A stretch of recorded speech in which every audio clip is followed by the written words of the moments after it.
I'm not giving up. I am selling the building. The final season of FX's The Bear. The restaurant is flooded.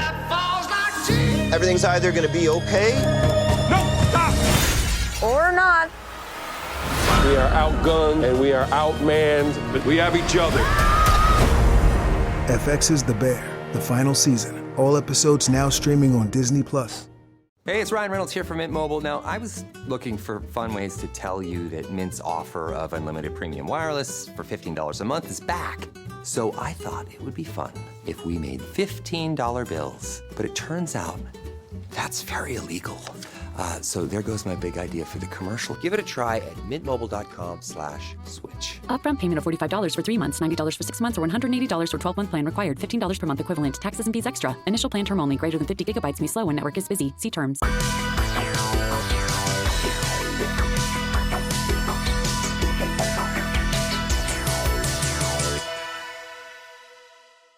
I'm Joseph. And I am Nick. This is Fish Jelly. Yes. How are you? I'm good. How are you? Okay. Oh, yeah? Did you read about Jason Cloth? Jason Cloth? He is a Hollywood producer. Mm-hmm. His company is known for helping fund movies like Joker, Babylon, The Green Knight, Ghostbusters Afterlife, and Monkey Man. Mm. Jason Cloth is at the center of a major fraud scandal. Oh, maybe I did read a little about this. Federal prosecutors have charged him with 7 counts of wire fraud, alleging that he ran a $100 million Ponzi scheme through his company, Creative Wealth Media Finance.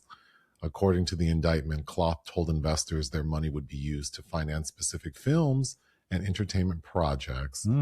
Instead, prosecutors say he diverted much of that money to unrelated business ventures, personal expenses, and to repay earlier investors, which of course is one of the defining characteristics of a Ponzi scheme. So looks like he's in big trouble. It's important to know that the allegations involve investor money, not the productions themselves or the studios that release those movies. But still, that's pretty crazy because didn't we talk, was it late last year, that one guy who Netflix sued for taking all their money and buying shit with it? Didn't Keanu Reeves come to that man's defense, by the way? Did there was he? something about that. I don't know. These men holding on to the purse strings might want to make sure there's some money in it. Moving on to the restaurant section, we tried a new spot near the Grove called Viva La Mama. Viva la Mama, yes. It's on 3rd. Was it an Italian restaurant? Yes. Okay. You weren't looking at all the kitschy verbiage they had painted on the walls about the place is super cute. They can't speak Italian but are well versed in Prosecco, darling. Oh, okay. Yeah, super cute place. I think they've only been open for a few months. Yes, you did inquire with the waitstaff. We ordered a pasta sampler for 2. Because the pasta is homemade, purportedly. That was a lot of pasta because we only selected 2, a ragu and a something with burrata. But when it came out on a plank and there were 4 bowls of pasta. We walked that plank, bitch. So clearly they had split them so 2 can share. That was quite a bit of food because we also got some flatbread, which I thought was really good because it had some sort of bacon glaze, gorgonzola, some sort of chili something or other. Yes. That was delicious. That was good. I mean, I can pack away the noodles. Maybe I'm just always carb craving, but I can eat me some noodles. And I was not too full. I was just right. I was Goldilocks at that restaurant. I had a nice espresso martini. The server was very nice, and the general manager came over and said hi and asked us what we were doing. As people are wont to do. Yeah. And we said we're going to a movie. Oh, which one? He goes, Spider-Man. Well, he's like, are you seeing the Odyssey? I'm like, girl, we saw that. Yeah, Spider-Man. He got very excited because it was early. It was on Monday. He's like, oh my gosh, I need to know who Sadie Sink is playing. And we won't ruin it here for people who still want to be surprised. But we were like, oh, well, we can come back and tell you because we're going to be right by here when we leave. He's like, oh, dude, I'll give you some shots. This was a heterosexual man. He was a straight dude, but he's that variety that he was very handsome. He kind of looked like the comedian Matt Ross, but tattoos. And shorter hair, yeah. And yeah, he's a total dude, but he was very excited about who Sadie Sink is playing. So, it's a long ass movie. So we didn't get back there till close to 10:30. Mm-hmm. And he was so excited. Oh, we marched right in and we said, Sadie Sink is dude. Yeah. And he's like, can I get you want some shots? We're like, no. He's like, how about dessert? We're good. But I would definitely go back there. Yeah, it was cute. I liked it. Films released we didn't cover. Mustache. I think this went to VOD, but I did get a couple emails about it, directed by Imran J. Khan. And it's about a 13-year-old boy who is insisting on wearing a fake mustache to school and getting in trouble for it. Alicia Silverstone is in the cast, so I would watch anything for her, actually. But also, so is Hassan Minaj, and I can't stand his ass. No. Anyway, this sounds cute, though. Nightborn. I reviewed this out of the Berlin Film Festival this past February, directed by Hannah Bergholm. You and I reviewed her last film, Hatching, which I think we both kind of liked because it's weird. Nightborn felt a little more basic to me, but is worth a watch. If we, had more time in the world to do things, we probably would have reviewed this. I liked it fine enough. Good female lead. It probably will be get some attention because the male lead is Rupert Grint, who I guess Harry Potter fans, if they're still checking out for him, might give this a look. And The Samurai and the Prisoner. I missed this at Cannes this past May. I just could not fit it in, partially because it was in the Cannes premiere section, which always is a roll of the dice, everybody. And it's 2.5 hours, but it's directed by the great Kiyoshi Kurosawa, and I try to see everything he does. And there was a press screening nearby this week, and I have to say, I thought it was kind of dull and maybe he's just working too much. Last year he had 3 movies come out. I was disappointed. I'm sorry. Projects of interest. Pale Sun. Nuri Bilge Ceylan, Turkey's premier filmmaker, and who has not done a bad film in my opinion. He is working on a new project. I'm assuming this will be at Cannes 2027, but it's about an older gentleman who goes to visit his daughter in the suburbs of Ankara, and I think she has a young child. And after some time, some long buried resentment surface. So Ceylan is very good at shit like that. So I can't wait. Naughty. So Olivia Wilde, I've quite come around on this year due to I Want Your Sex, which just opens finally this weekend from Greg Araki, and the film that she directed herself, The Invite, which we reviewed and both of us quite liked. So she's announced a new project that's starring Jennifer Aniston and Peter Dinklage. I think it's a Christmas comedy. So after this year, I'm going to be interested in whatever she does, I think. This past week on Patreon, we reviewed Black Orpheus, a 1950s reimagining of the Greek mythological tale Orpheus and Eurydice. That's right. Which is timely considering Hadestown has come out. So people should check that out. We also have a review of the 1940s Joan Crawford vehicle, Humoresque. Humoresque is not a comedy, no, as I thought it was, but it is very good. That review is free to anyone. So join our Patreon for free or give us money. There is a lot of content. There is, yes. We do lots and lots. Unfortunately, there are entries in the obituary section. Veteran British actor Tom Chadbon died at the age of 80. He's best known for appearances in Doctor Who, Game of Thrones, Casino Royale, The Peep Show. He will be missed. Yes. Glen Hansard, an Oscar-winning Irish musician, died at the age of 56. That's depressing. I don't think you saw Once, but that is a beautiful little film. Yeah. He died as a result of a motorcycle accident. Yeah. And Kavinsky, a DJ, died at the age of 50. I think he's most known for the song Night Call from the movie Drive. I love that. I love Drive. I really do. You don't love to drive, but no, I actually do love to drive if there's not other people. Sorry, I don't love when you drive. Sorry. No, but I like driving by myself, listening to aggressive, loud music that I like, and nobody around to stop me. Yes, I that's how I like to drive, and I understand that it's not to everyone's taste.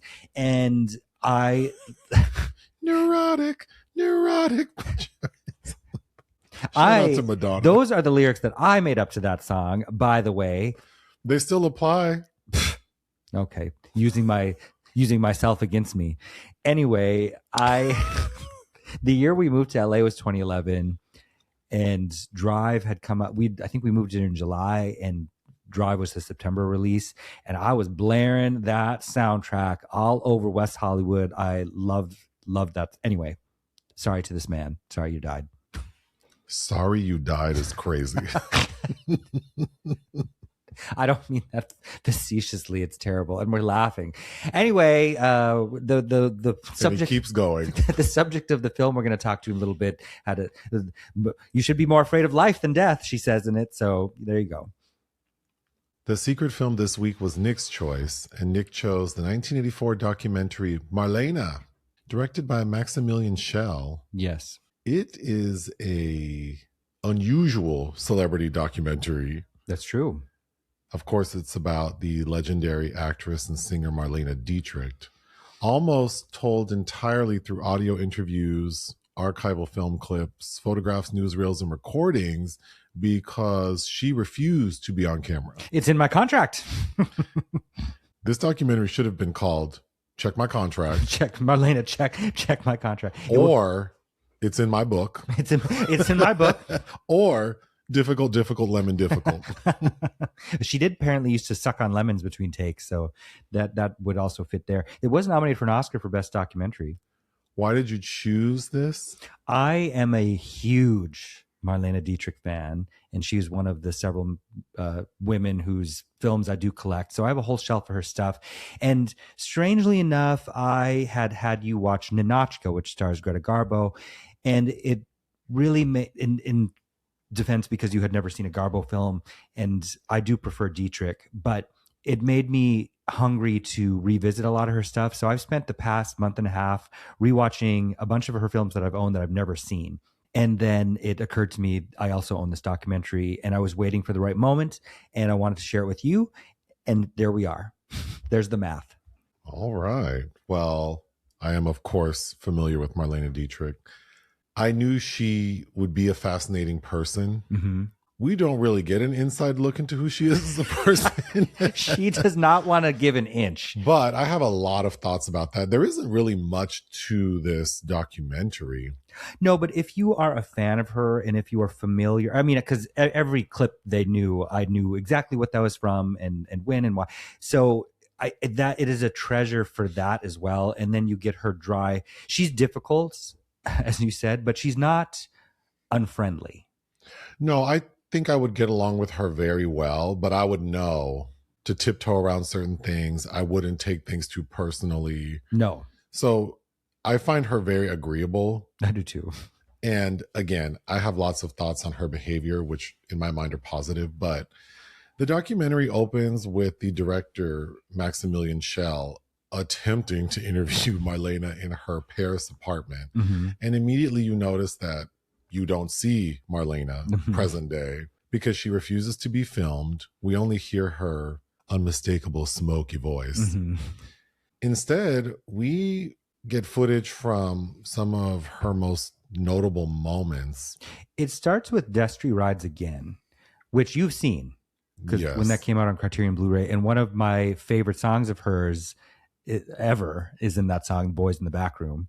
We get footage from concert performances, some home movies, wartime newsreels. Mm-hmm. I guess we can also talk about some of the movies that are highlighted just right now. So you already talked about Destry Rides Again. Yes, of course, Judgment at Nuremberg, in which she co-starred with Maximilian Schell. Shanghai Express. Shanghai Express. Well, we get Dishonored more in The Blue Angel, or more and Scarlet Empress, but Morocco, yes. Blonde Venus. Most of the von Sternbergs we get a little bit of a look at. For most of the runtime, what we're really witnessing is a battle between an interviewer and a subject, because rather than offering her warm reminiscences, which always makes me think of that Hugh Jackman movie. Reminiscence! Instead of her bathing in nostalgia, she is constantly pushing back. Yes. She refuses direct answers. She mocks things that are written about her. She questions his assumptions. This lady changes subjects, like I changed my drawers. Mm-hmm. She's sarcastic, like you mentioned. She's anti-sentimentality and therefore nostalgia. Yep. She lives in the present. I'm only thinking about today and tomorrow. Doesn't believe in the afterlife. And increasingly grows impatient with him. Yes. So this doesn't feel like some hotshot documentarian giving some old lady her time. This feels more like a duel. It does. And I think that this is the only thing we're going to get, because I don't think Maximilian Schell, and we need to get into him too, but he's not exactly the best interviewer, but at the same time, the only way that we get this little peek at her is because of him and because they knew each other and he spent time begging to get her to do what she did do. So it really is an artifact that is specific to these two people, and it would not be the same with anyone else, or it could not have been made at all. Right. Again, it's non-traditional. We do get a little bit of understanding of her childhood and early career, obviously through archival photographs, because she's not really interested in talking about it. But we know that she grew up in a strict Prussian environment. She studied violin. Talk a little bit about her entrance into the theater, and then, of course, her silent film work. But her breakthrough came with The Blue Angel. Yes. Do you want to talk about that and Sternberg? Oh, yeah. She talks about all of the footage of the auditions, et cetera, have been lost to time because of the war. But she relates a moment where during her audition, she basically told Joseph von Sternberg that, you know, she's really not going to go all in because she's not going to get the role anyway. And apparently he was intrigued by her attitude, where everybody else was running over themselves and fawning over him to get the role of Lola. And then, of course, she says some bitchy things about Emil Jannings, who, of course, was a Nazi sympathizer pig. But that's kind of all we get. And we get several moments of her singing in German, falling in love again from The Blue Angel. But she says that, isn't everybody sick of that film? It's been talked about to death. She's very... in essence, we really talk the most about this film and von Sternberg, but it doesn't really get into her personal relationships because, you know, she made 7 films with him and he made her into the star that she is. But they don't go into the very high profile relationships she had with other men and women throughout her life. No. She worked with Sternberg a number of times, and the documentary, I think, is really trying to craft this idea he is responsible for her image, the way she was lit, the kind of makeup she wore, influenced her mysterious on-screen persona. So Marlene kind of co-signs on that, but then she also resists his influence. So she's contradictory in a number of moments. The documentary then goes into her being a Hollywood icon. So we see footage of her passage over, which I've never seen that before. That's interesting. And talks very candidly about the German people and how they got the fear, they got the man that they wanted, and you know, how she was very anti-Hitler, anti-Nazi.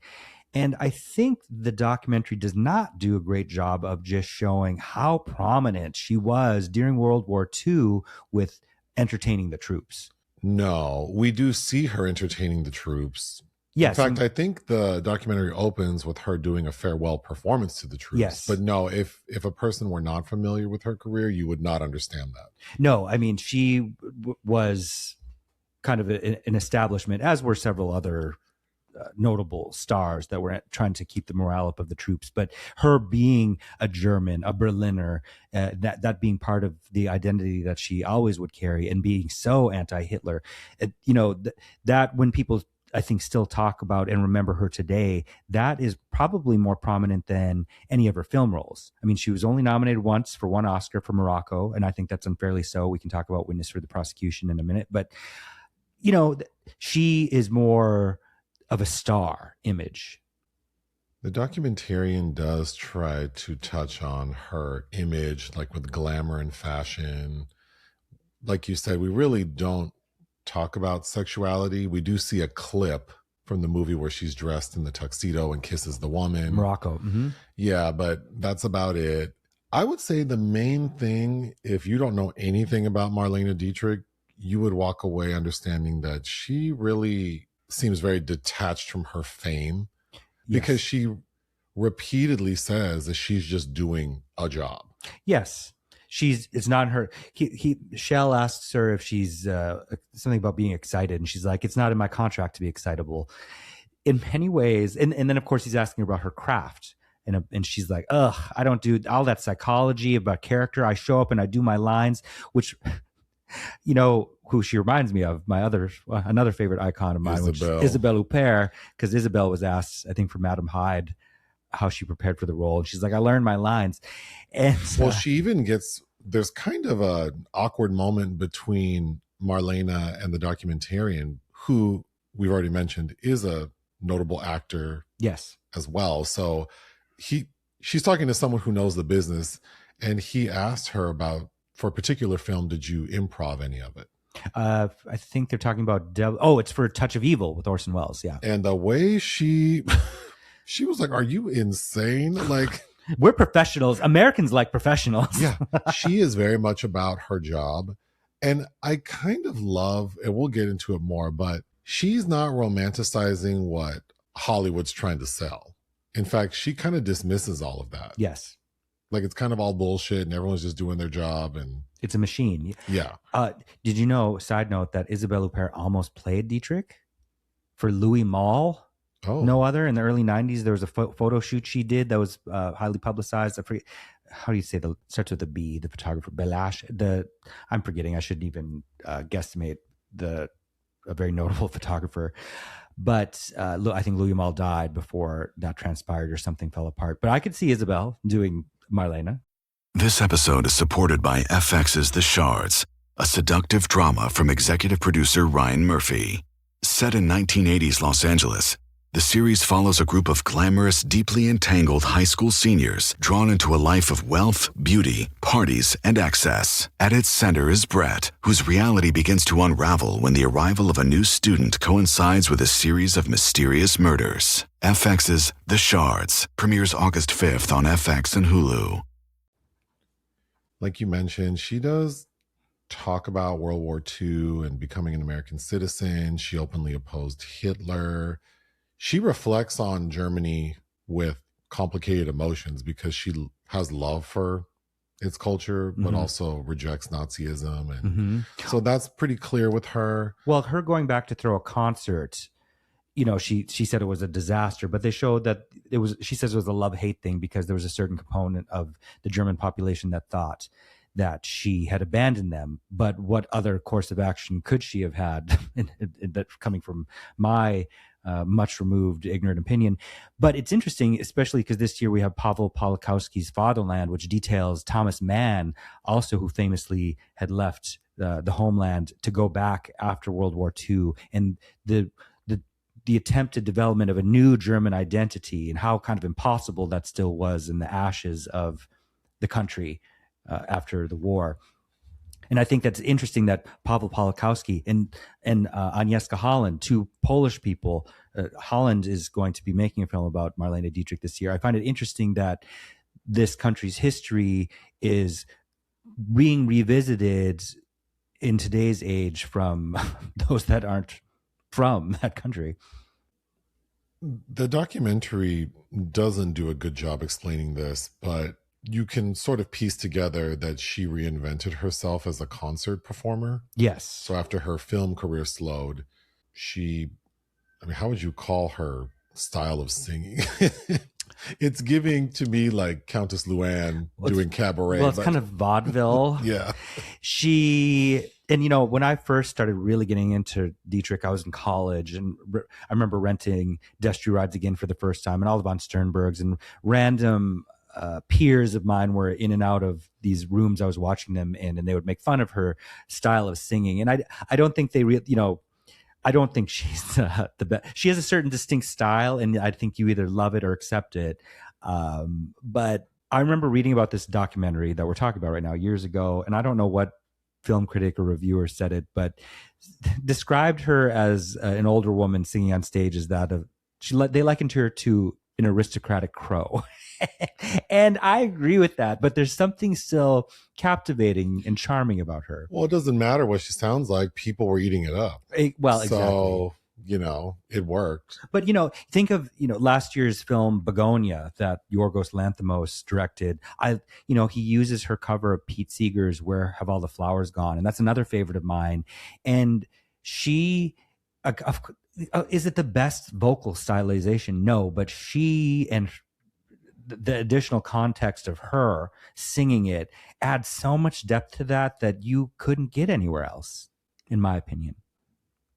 As the documentary progresses, it becomes crystal clear Marlene is protecting her image, especially when the documentarian brings up aging, personal regrets, romance, sex, vulnerability. She deflects all that shit. Yes. And insists that if people want to know her, they already do. She references the 55 books written about her. And she's like, that they know all about it. They know everything. Yeah.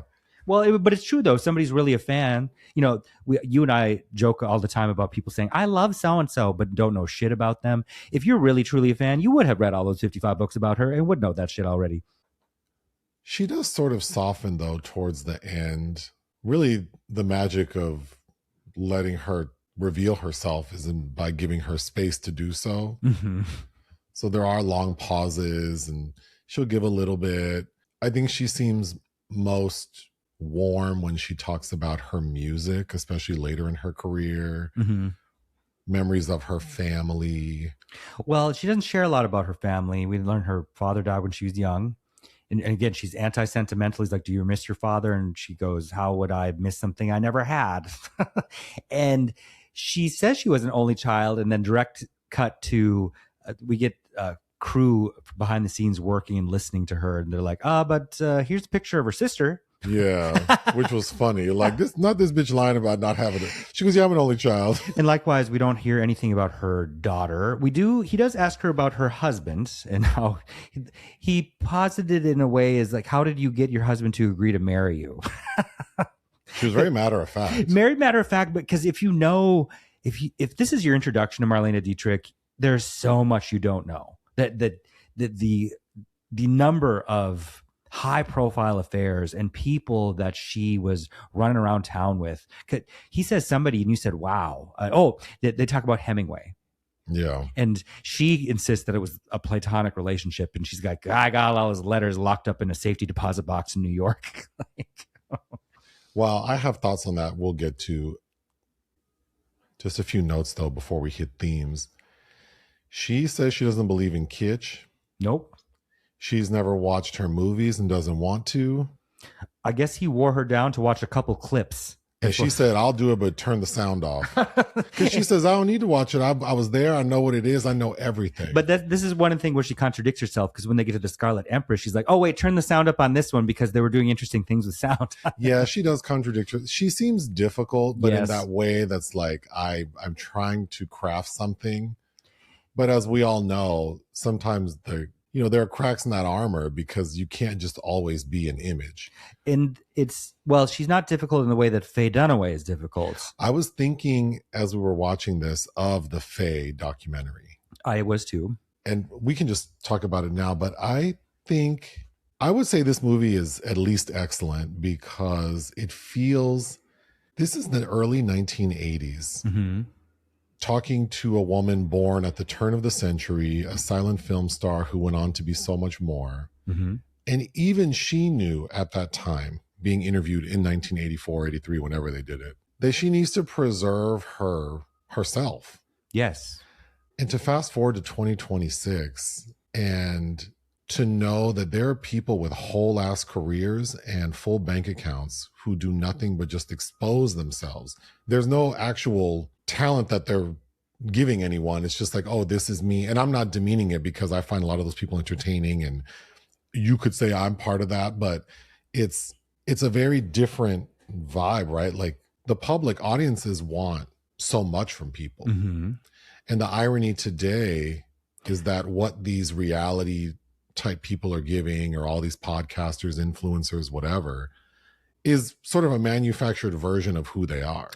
Right, because I think it all comes down to boundaries, and because what Dietrich is doing, like that's a very rigid boundary, and one that was allowed people of her generation. I think boundaries have shifted dramatically, but do these people that are leaving everything bare, do we get every secret? No, but that's to each their own to decide, right? Well, I think, there are a lot of stars nowadays who stay out of the limelight. It is very possible to be a successful actor or musician and still have a personal life. Meryl Streep. Because you don't need to live off, San Vicente and Melrose and constantly be out at all the hot spots where you're being photographed, and you don't have to post all this stuff online. Right. You could just collect your paycheck and sit in your ranch in Montana. Exactly. So I actually thought it was very beautiful that we never see her, because that's not how she wants to be seen. No. And she already gave so much to the world. Well, that's what he said. Like, you don't want to be photographed. She's like, I've been photographed to death. I've been photographed enough. Can you imagine? And I don't want you to photograph my things. Can you imagine how many times her picture has been taken? Mm-hmm. How many miles of film there is of her? Mm-hmm. How many times people approached her and wanted to touch her and get an autograph and say things? Like, how much more? When some of y'all can't even say good morning when I walk into McDonald's to get my coffee. Like, well, and that sentiment also made me think of the Tina Turner documentary. Like, oh, sure. Like, I want to put this out there before I go, and I'm going to put it out there the way I want. Yeah. And not go into or delve into the things I don't care to do. And even though the documentarian Maximilian Schell had a personal relationship with her and wasn't just anyone trying to ask her questions, I really admired how committed she was to keeping her, I would almost say, like, her integrity. Like, this is how I operate. You're like, this is what I agreed to do. You're not going to convince me. Because he keeps telling her, well, the people want to see this, and it feels weird that, there's a camera here, but we can't use it to shoot. And she's like, you're not going to shoot my personal things. Like, you're not gonna... He tries it, but he does. I can sense that he also wants to be respectful with her. Well, yeah, I'm not questioning him in that way, but I really admired that she stood her ground and said no. She says how many times? Like, that's not in the contract. I know. Like I didn't agree to that. We talking about her show in Madison Square Garden, and it's just funny because it's like, what exactly did you think you were talking about in this these conversations? Because she just keeps saying, well, it's in the book. Like, go read it. I already put it out in much more eloquently somewhere else. Like, go look at that. Well, she also says, in a 90-minute documentary, you're not going to capture the world. And in that regard, it means like her career is so enormous. So I kind of also feel like you're not going to come interview me and have not done your research. Like, don't ask me these basic ass questions because my life is too big to do Marlene Dietrich 101. So you need to come with some interesting questions related to my career. So I really like that. I mean, if anything, I just wanted more. Like, it's too bad we couldn't talk about every film she's done.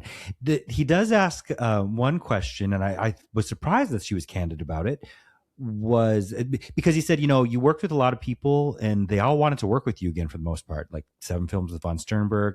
I think they were sleeping together. 2 with Billy Wilder, A Foreign Affair, and Witness for the Prosecution. And they do have an interesting story about why she did not get an Oscar nod for Witness for the Prosecution. And then she says, I didn't like Fritz Lang, for who they worked together on Rancho Notorious. She plays a saloon madam. It's a Western, which I have a copy of it. That is one I haven't seen in years and years and years. And I would love for you to see, because I thought she was well cast in it. But and they do a very nice visualization. Apparently Fritz Lang would put out chalk marks where he wanted everybody to step, but he would do it to his own stride. He's a man much bigger than Marlene, and she's like, my strides didn't fit his. We learned she likes to read. She said, I mean, she's a German. She's like, Heinrich Boll and Günter Grass and Peter Handke. Like, okay. The documentarian interviews her personal assistant who's been with her for 30 years. Mm-hmm. I would presume a gay man. Yes. And he basically shares that, or confirms that she's a lonely person. Yeah. Which was sad. But he also said there's a lot of arguing. But he also says, like, with anyone you love. Yes, so it's begrudging. I'd imagine, and for some reason I flashed to Jessica Lange as Joan Crawford screaming, "Mamacita!" Honestly, Marlene is kind of aspirational to me. I mean, she is quite fabulous. And what if I'm like Marlene and you're like Lydia Tarr? Well, I hope I'd be less predatorial. I'd much hold myself accountable more than Lydia Tarr would, aka Linda. But part of this past month is going over some of these Dietrich films.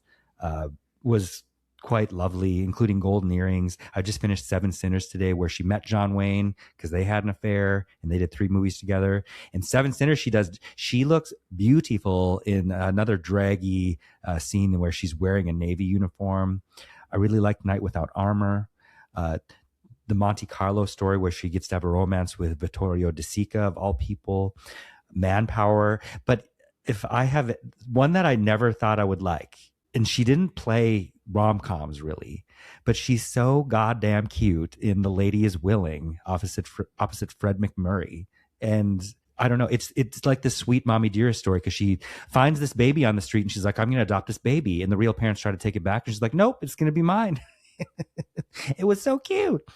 She talks about the Deathbed Award. Yeah, that's apt. Saying how the Academy will not give people their flowers when they should. So when they get to a point in age where they're close to death, they give them that award, and that's how you know someone's about to die. Which reminded me when they gave it to Peter O'Toole, and he's like, but I'm not dead yet. I might get an Oscar still. Yeah. And I think after he got that, he did get one more nomination for Venus. Oh. The documentary ends with the reading of a poem.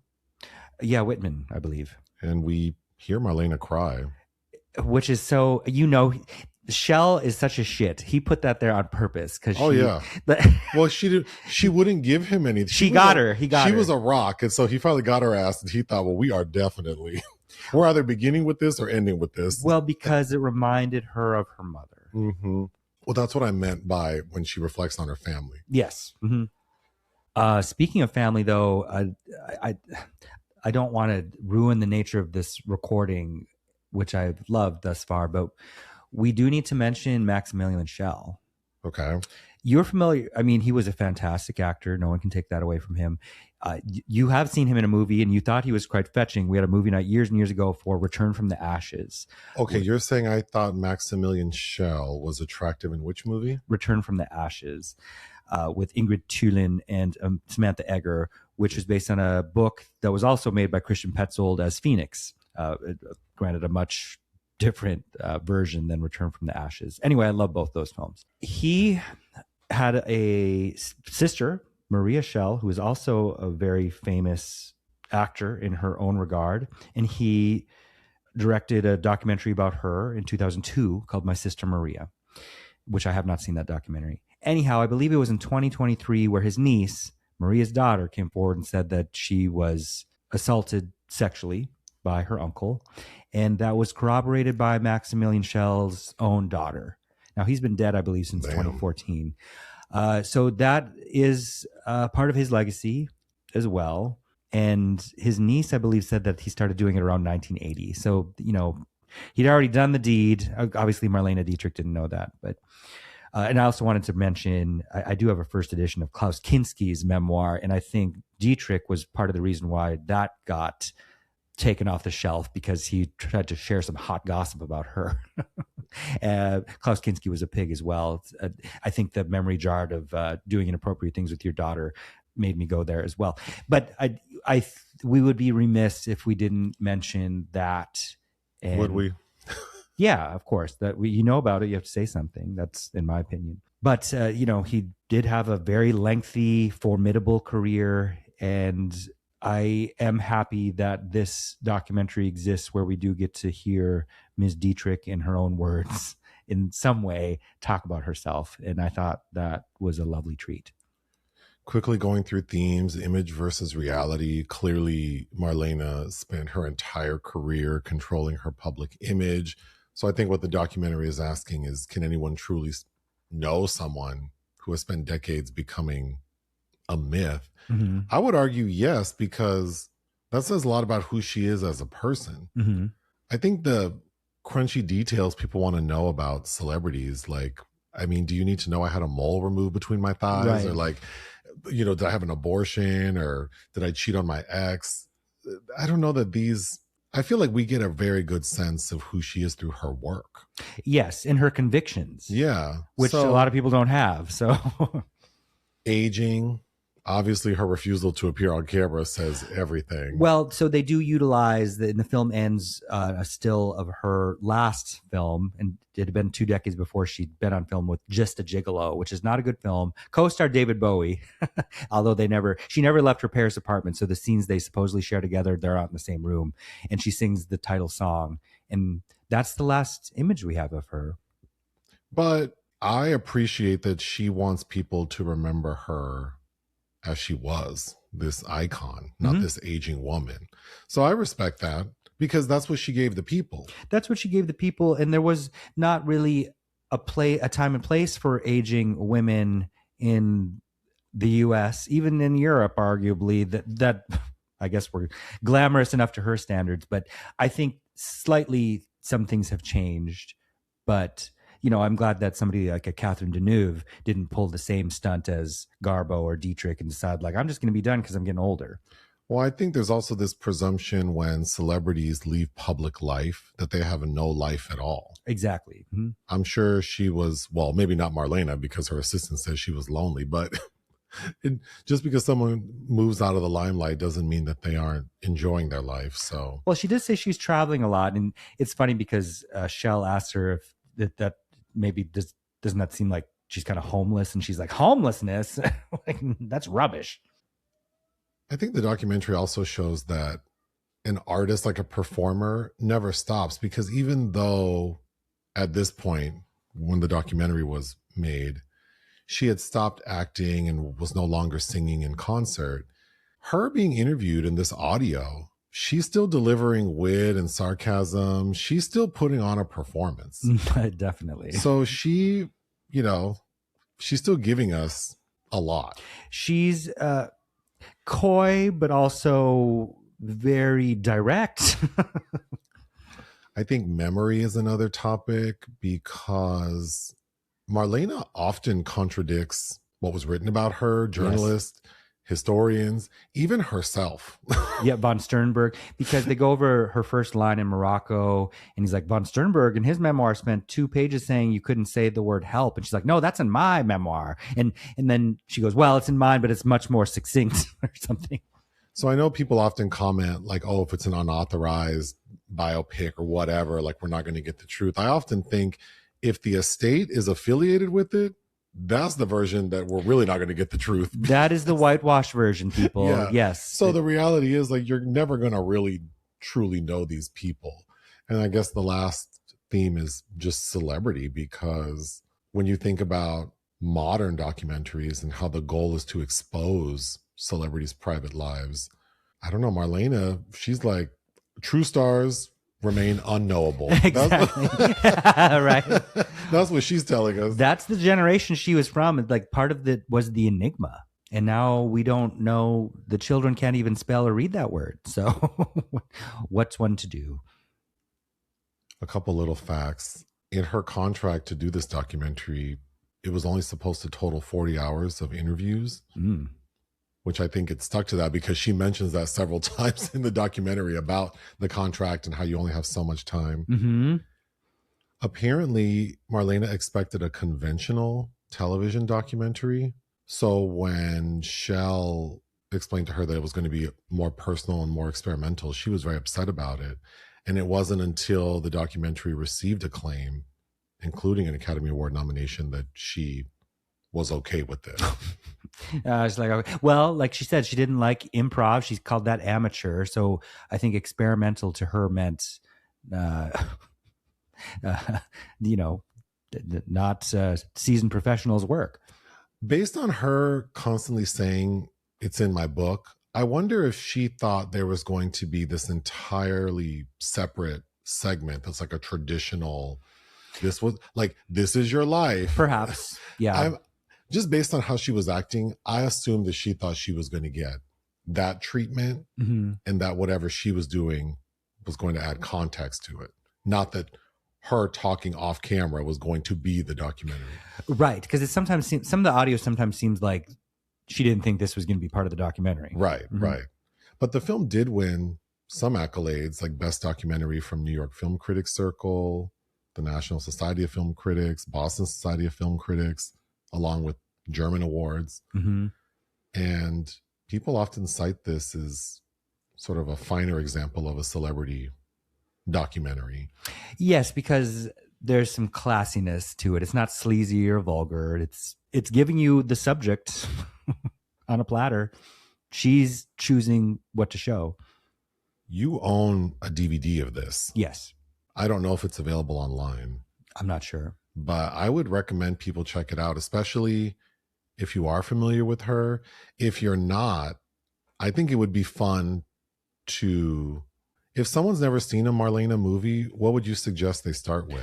Well, you see, the thing is, the von Sternberg's classic cinephiles, revere those and kind of dismiss everything else she did, which I wholly disagree with. But of the von Sternbergs, Shanghai Express is my favorite because she stars opposite Anna May Wong, and it took more than one man for me to be called Shanghai Lily. And Blonde Venus, of course, for that very infamous scene where she comes out in a gorilla costume and puts on a blonde afro and sings Hot Voodoo. And for another hot take on that, I if you haven't read Armand White's treatise on the racism and appropriation of this scene, of course, that is part of it. But that narrative beyond the racial implications is very bizarre. It also stars a young Cary Grant. Those are my favorite of the Von Stern. Oh, Scarlet Empress is beautiful too. But Stage Fright with Alfred Hitchcock, I do like Rancho Notorious. But the one, if there's going to be one, if you have to watch only one Marlene performance. Also, now you're going to answer my question. Okay, go ahead. I'm giving this bitch her flowers, okay? Witness for Imagine you at 80-something being interviewed for your documentary. No one's gonna interview. No one's gonna interview me. No one's gonna even know who I am then, if I live that long. And I'm totally fine with that. I hope I can figure out how to insert a little violin playing. I'm being humble. I don't need anybody to care who I am.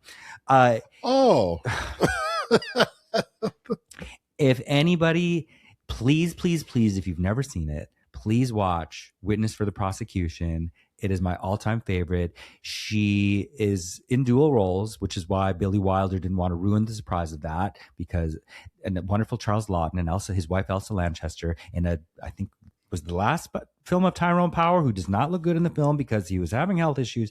But Marlene plays herself in bombed out Berlin in flashback. And the way she looks in this slit cut, oh my God, she is breathtaking. Love it.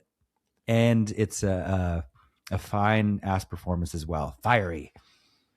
Okay, I think you named like 5 films. So could you repeat them with a moderate pace, a calm demeanor, and pause in between each? So just say the movie titles. I said Shanghai Express. I said Blonde Venus. I said Rancho Notorious. I said Stage Fright. And I said Witness for the Prosecution. Thank you. What would you give Marlene? 3.5. Oh, I think it's excellent. I would give it 4 out of 5. I wanted more, but again, that's my perspective. But she didn't want to give you more. Not from her, from Schell. I don't know that Schell got more. I think he gave us what she gave him. Oh, but you mean just more like background? I think context of her. Okay, sure. But I think he was assuming that everybody's just going to know her too well. I don't think he was thinking of the future. I don't disagree with that at all. But it's kind of a serve that it's just like this is what you're getting. And that her unwillingness to cooperate with him left us with this is kind of what I think makes this so distinctive. Marlene, the subject, the person, the star, the woman, 5. Schell's ability to lasso and convey, 3.5. Yeah, I don't disagree with that, but I'm giving it 4 out of 5. What do we have coming this week? I know we have a review for Eli Roth's Ice Cream Man coming next week. Yes, we do have Ice Cream Man. Big Baby, I think we have a screener for. We're seeing Teenage... Is that the movie produced by Cher? And Chadbon, yeah. Yeah. We do have it. We might see One Night Only. Also, the Making of Dreamgirls? Nope, that's definitely not that. This is about some white children. And Teenage Sex and Death at Camp Miasma, which I saw Can and loved. And you are going to see it with me tonight. That we'll have coverage for that. And I'm excited to talk about it with you because I mean, that was right up my alley, that film. Are you reading anything? I am almost done with Bret Easton Ellis's The Shards because I think Ryan Murphy, I've said this before, will probably ruin it. And I do like Bret Easton Ellis and I am into it. And then I know that my friends that I agreed to start a little book club with between ourselves are chomping at the bit for me to read Giant by Edna Ferber. If you're listening, don't worry. I will get to that this week. And the other exciting thing, you and I are going to see Letty Linton next week. Oh, we are doing that. I bought tickets. Oh. Because that has been unavailable for 90 years. Did you send me that confirmation? No, but I have it. That's been unavailable for 90 years. I wanted to see Joan in those Adrian gowns in that effing movie, and I cannot wait. There we have it. Kaya Gerber is in The Shards, yeah. Who's Cindy Crawford's daughter, was at the premiere of The Shards. Mm-hmm. And that young lady looks just like her damn mama. Yes, she does. Stunning. Well, Can you imagine? We've seen her before. She was in Bottoms. No, yeah. I'm familiar with her, but it's just like, wow. Genetics are crazy. Genetics are her mama crazy. Is stunning. I mean, her mom, does she making Kaya use those melons on her skin? You remember that? Yeah. Do you remember that? Well, here's the thing. Still happening? Here's the thing. Can I get those melons? Well, this is the thing. I feel like if you're going to sell beauty products, I mean, I'd buy some from Cindy Crawford. I'd buy some. Oh, also, what is it? Maggie Q doing that gut health thing? But the problem is... And not Patricia Heaton. F her. Her and her old gut. The problem is she is like... Cindy Crawford is so beautiful, and that has nothing to do with those melons. She got it from her mama. So it's like... Well, right. So I always think it's funny when people who are... clearly it's genetics that has them looking the way they do. Remember that movie she did with the lesser Baldwin? Was it called Fair Game? Oh. Do you remember that? Is that the one with Lawrence Fishburne? I remember a lesser Baldwin. There's a lesser Baldwin with Lawrence Fishburne where they break out of prison. That's called Fled. Oh. That's not very good. No, this is Cindy, and RuPaul's in that. No, she has it's Cindy Crawford. I can envision the poster right now, and she's kind of propped up, looking down, looking gorgeous. Yeah. Hold on. Cindy Crawford. I think it's called Fair Game. Cindy Crawford. Test my memory. Test it. Baldwin. What do I get? Movie. It's a 1995 film called Fair Game. Ooh, you hear that? Popcorn. Will someone please Venmo Fish Jelly so I can buy Nick a prize since he thinks he deserves one for remembering a movie title. Okay, well, like Zeus, it came from out of nowhere in the clouds. Rain on a swan. I have a new child. Have I seen this movie? I have, but years ago. Huh. I mean, I'm sure it's terrible. It has to be. Watch it on mute. We could write our own dialogue for it. It has a 15% on Rotten Tomatoes. Oh, it's fun then. Indicating overwhelming dislike. The lamest model turned actress movie since Lauren Hutton co-starred with Evel Knievel in the misbegotten Viva Knievel. Okay, now I want to see Viva I would Knievel. watch that. But Lauren could get it though. Lauren, have you ever seen John Carpenter's Someone's Watching Me? Lauren was beautiful. Even that homophobic Once Bitten with Jim Carrey. And well, of course she was beautiful. She was a model, not a camel. I think that's a deep cut reference. I think. Oh, what's that movie she did with Ali Sheedy? Is it called? It starts with an F. Is it called Frenzy? Or oh, you want another prize? No, Lauren it's not called Frenzy. Hutton with whom? With Ali Sheedy. Don't you remember Lauren Hutton is getting strangled and Ali Sheedy has telekinetic powers? Oh, and she's like not strangulation. It's called Fear. Fear. Oh, what a boring title. Anyway, that was kind of a fun movie though. That was fun, and I like Ali Sheedy, but girl, that not strangulation. We can be done. Sure. Ta-ta.